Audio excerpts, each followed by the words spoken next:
¿qué tal? Espero que estén súper bien. Yo soy Lisette y estos son los misterios de Lee. El caso que conmociona al archipiélago. Investigación para encontrar al menor de 11 años. Ha sido localizado esta mañana un cadáver. Condenados a prisión. Hallado los cuerpos sin vida. Se busca a un joven de 29 años, parecido al cadáver de un hombre.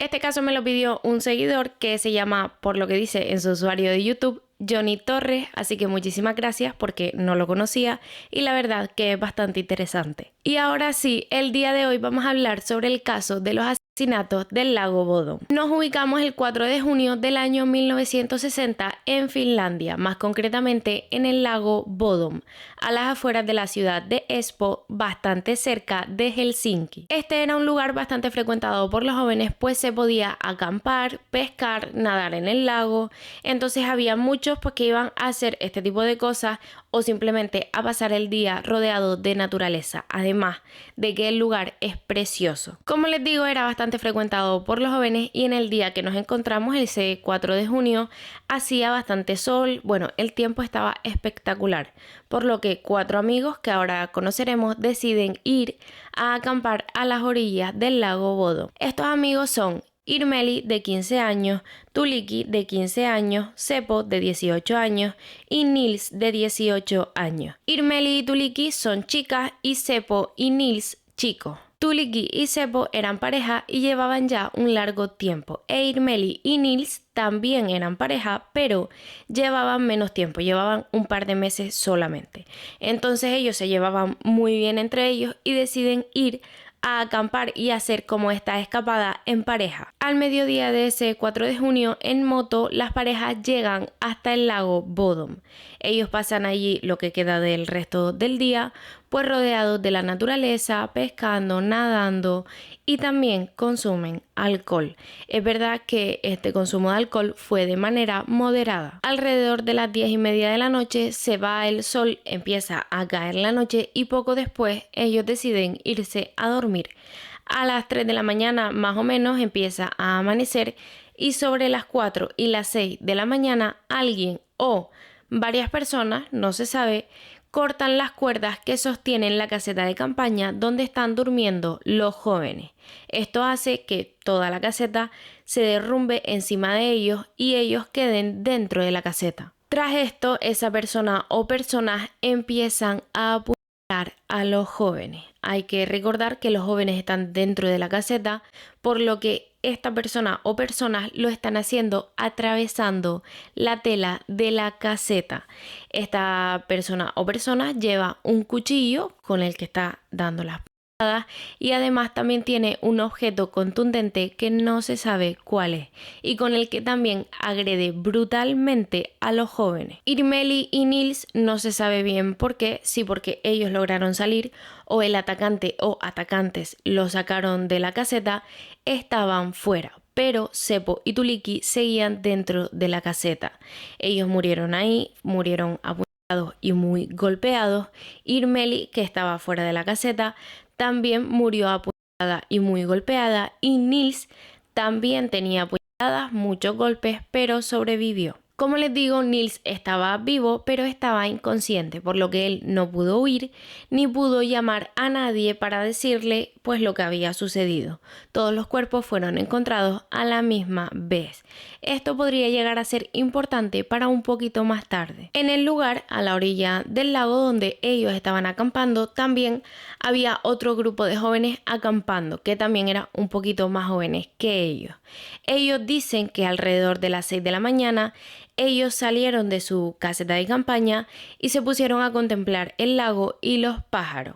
Ellos se dieron cuenta que a esa hora, a las 6 de la mañana, la caseta ya estaba destruida y que había alguien encima de la caseta. Ellos obviamente lo vieron, pero simplemente pensaron en que sería alguien que se quedó dormido contemplando las estrellas y ya, no le dieron más importancia. De lo que sí se dieron cuenta es que ese día, sobre esa hora, había un hombre rubio alejándose del lugar. Sobre las 11 de la mañana del día siguiente, el 5 de junio, un hombre carpintero junto a su hijo deciden ir a nadar al lago. Ellos, mientras están nadando, el hombre ve desde lejos la caseta de campaña destruida.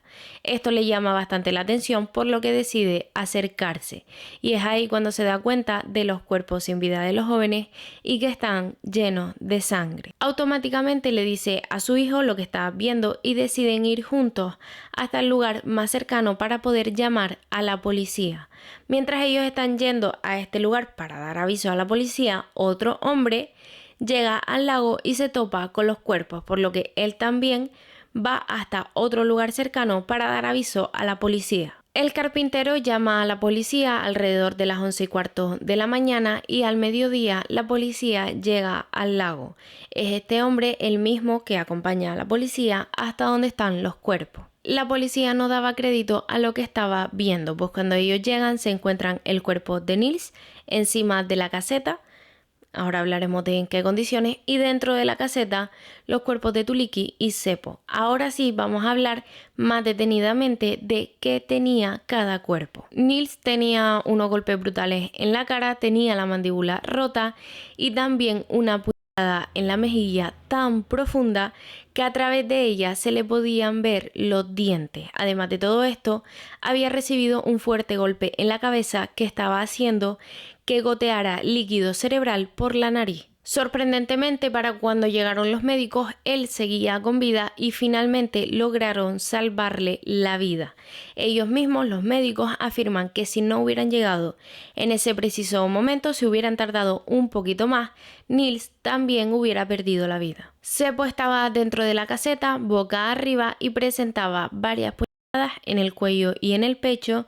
Tenía la cabeza muy golpeada, la mandíbula rota y además de lesiones muy graves en el cráneo. Finalmente, Seppo murió ahogado en su propia sangre. Con Irmeli hay dos versiones, pues hay gente que dice que ella estaba completamente fuera de la caseta de campaña y hay otras personas que dicen que no, que ella estaba con medio cuerpo dentro de la caseta de campaña. Ella fue encontrada en posición fetal, tenía muchísimos golpes, la mandíbula rota por 2 lugares y también le faltaban dientes. Todos estaban brutalmente asesinados, pero con Irmeli se pasaron. Ella tenía 15 puñaladas, que eran más de lo que tenían el resto, además de que también tenía muchísimos más golpes que el resto.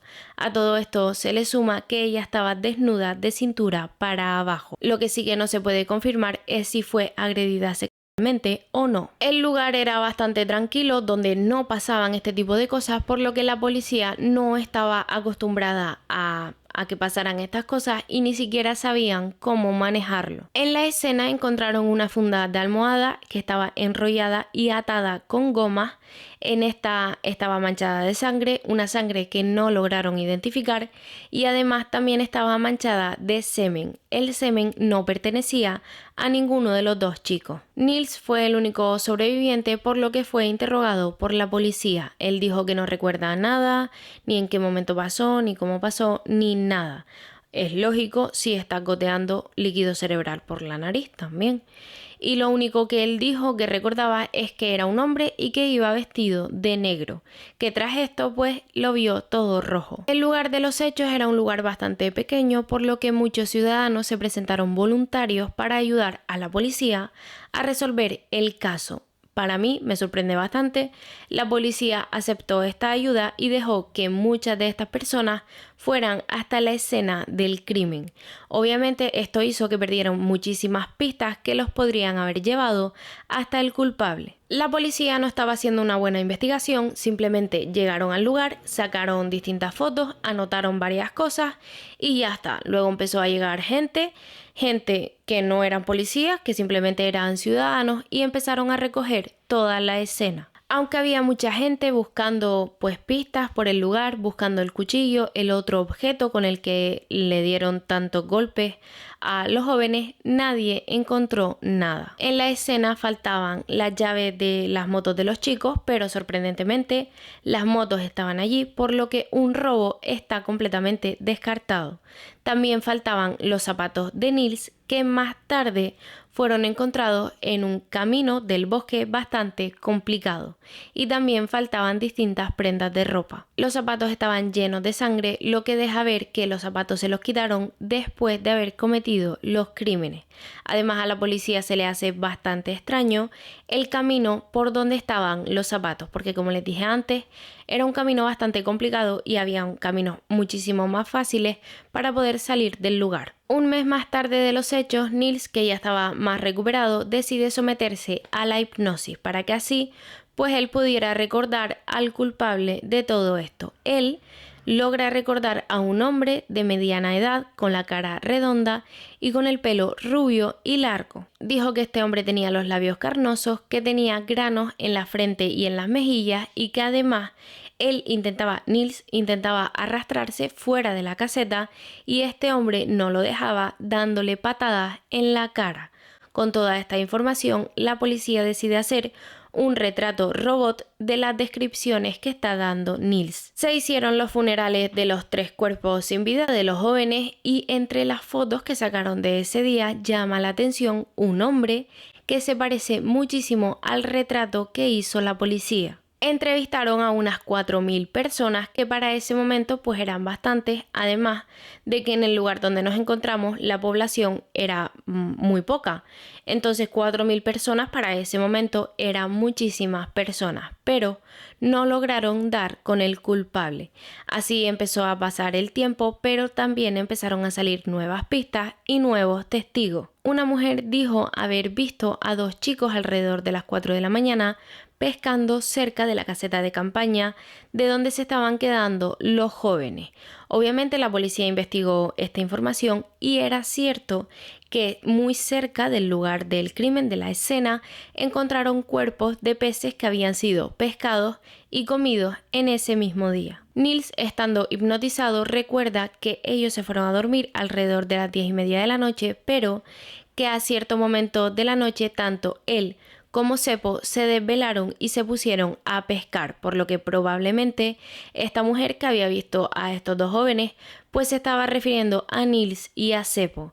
Ellos dicen que estuvieron un rato, que estuvieron pescando, que incluso pensaron en ponerse a nadar, pero finalmente volvieron a la caseta y se quedaron dormidos. Mucha gente sospechaba de un hombre llamado Carl, más conocido como el hombre del kiosco, pues este hombre tenía un kiosco y se sabe que no era muy buena persona, además de que odiaba a la gente que acampaba. Este hombre ponía cuchillas en las manzanas que él vendía. Él decía que esto lo hacía para que no le robaran las manzanas, pero obviamente después él vendía estas manzanas y varios clientes llegaron a cortarse con estas cuchillas.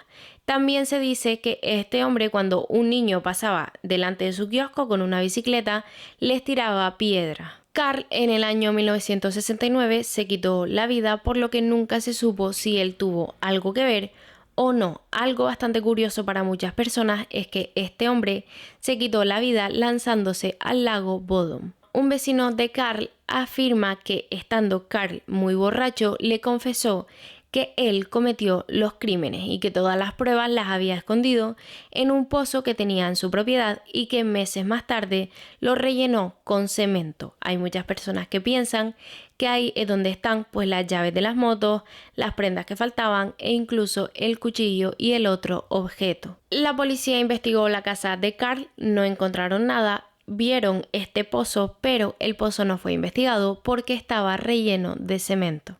Hubo personas que no creían en la confesión de este hombre porque decían que tenía problemas mentales. Por otro lado, había gente que el día de los hechos lo habían visto por la zona del lago. Igualmente, la policía no lo tuvo en cuenta y ni siquiera lo tuvo como sospechoso, pues su mujer dijo que él había pasado toda la noche durmiendo junto a ella. Muchos años después, su mujer en el lecho de muerte confesó que se había inventado toda esta coartada porque Carl la había amenazado con y que ella pensaba en que él había sido el culpable de estos asesinatos.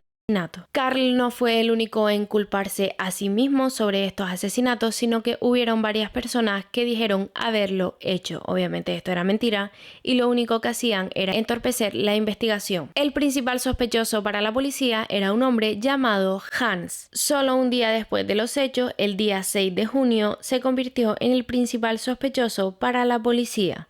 Él era un presunto espía y ex nazi, vivía cerca del lago y el día de los hechos fue a un hospital en Helsinki, bastante cerca del lago Odom. Él llegó al hospital muy manchado, lleno de manchas rojas y sus dedos de las manos estaban llenos de tierra. Los trabajadores del hospital dicen que él estaba súper nervioso, pero cuando intentaban hablar con él a ver qué era lo que le había pasado, cambiaba de humor y se mostraba muy sereno. Llegó incluso a fingir un desmayo. Además de todo esto, Hans se parecía muchísimo a las descripciones que había dado Nils y al retrato que había hecho la policía, pero sorprendentemente este hombre tenía una coartada súper fiable que no se dijo nunca qué coartada era, pero la policía automáticamente lo descartó. Se piensa que este hombre tenía contactos políticos que lograron que lo sacaran de la investigación. Uno de los doctores que trabajaba en el hospital y que atendió a Hans más tarde hizo un libro explicando punto por punto el por qué él pensaba que Hans era el culpable y se le llegó a relacionar con 5 asesinatos más por esa zona. Él encajaba con todas las descripciones de Nils y además ese hombre tenía el pelo largo, rubio y tan solo un día después de los asesinatos se lo cortó. En el año 2004, 44 años después del día de los hechos, se reabre el caso, pues gracias al avance tecnológico encontraron varias pruebas en los zapatos de Nils y además a estas pruebas se le sumaría una nueva testigo. El sospechoso por el que abrirían el caso otra vez era Nils, el único sobreviviente. El motivo por el que supuestamente Nils se movería para hacer esto sería por celos. Recordemos que Irmeli era su pareja y fue la peor parada. Todos estaban brutalmente asesinados, pero ella en especial era la peor. La policía dijo que para ellos Nils desde el principio era el culpable. Para el año 2004, con 62 años, fue detenido y puesto en prisión preventiva. El juicio empezó el 4 de agosto del año 2005 y la acusación quería cadena perpetua para Nils, culpándolo de triple asesinato. Ellos se basaban en que en los zapatos de Nils no había sangre de Nils. Sí que había sangre de los otros 3 cuerpos, pero de él no, dando a entender de que probablemente Nils había cometido los asesinatos, se quitó los zapatos, los escondió y luego se autolesionó. Lo que suponen es que todos bebieron demasiado. Seppo estaba intentando ligar con Irmeli, novia de Nils. Nils empezó a ponerse celoso y entre los 3 lo echaron de la caseta de campaña. Luego Seppo y Nils empezaron a pelearse. Seppo le dio un puñetazo en la cara a Nils y ya Nils, bajo la rabia, los asesinó a todos. La testigo que les digo, que salió después de 44 años, dijo que ella esa noche estaba acampando cerca de la caseta de campaña de ellos y que en algún momento de la noche Seppo y Nils entraron en la caseta de campaña de ella y se comportaron muy violentos. Cuando por fin logró echarlos de la caseta, dice que ellos se quedaron fuera peleándose entre ellos. Pero esto es bastante raro porque una persona testigo y tan cerca de ellos, de lo que sucedió esa noche, esperó tantos años para dar su declaración. La defensa argumentó que los asesinatos los cometió alguien externo al grupo. Nils tenía muchos golpes muy similares al resto y estaba muy mal, estaba inconsciente para el momento en el que llega la policía y los médicos, por lo que le incapacitaría a deshacerse de las armas después de haberlas usado para él mismo. Hay que recordar que las armas nunca las encontraron. Nils nunca tuvo problemas con la policía, pero habían agentes que afirmaban que cuando Nils fue detenido, dijo: lo hecho, hecho está, me caerán 15 años. El tribunal no tuvo tuvo en cuenta estas afirmaciones por parte de los agentes, por lo que el 7 de octubre del año 2005 Nils fue puesto en libertad sin cargos tras un año en prisión. Además, fue compensado económicamente con 44.000 euros. A día de hoy hay mucha gente que cree que Nils fue el culpable, pero a su misma vez también hay muchísimas personas que creen en su inocencia. Lo que sí que está claro es que no hay ningún culpable para este triple asesinato. Y bueno, hasta aquí el vídeo de hoy, espero que les haya gustado o que al menos les haya entretenido, porque como ya sabemos, en este canal no hablamos de cosas bonitas y mucho menos que terminen bien. Déjame un like si así lo quieres y suscríbete porque se vienen vídeos súper interesantes. Un besito.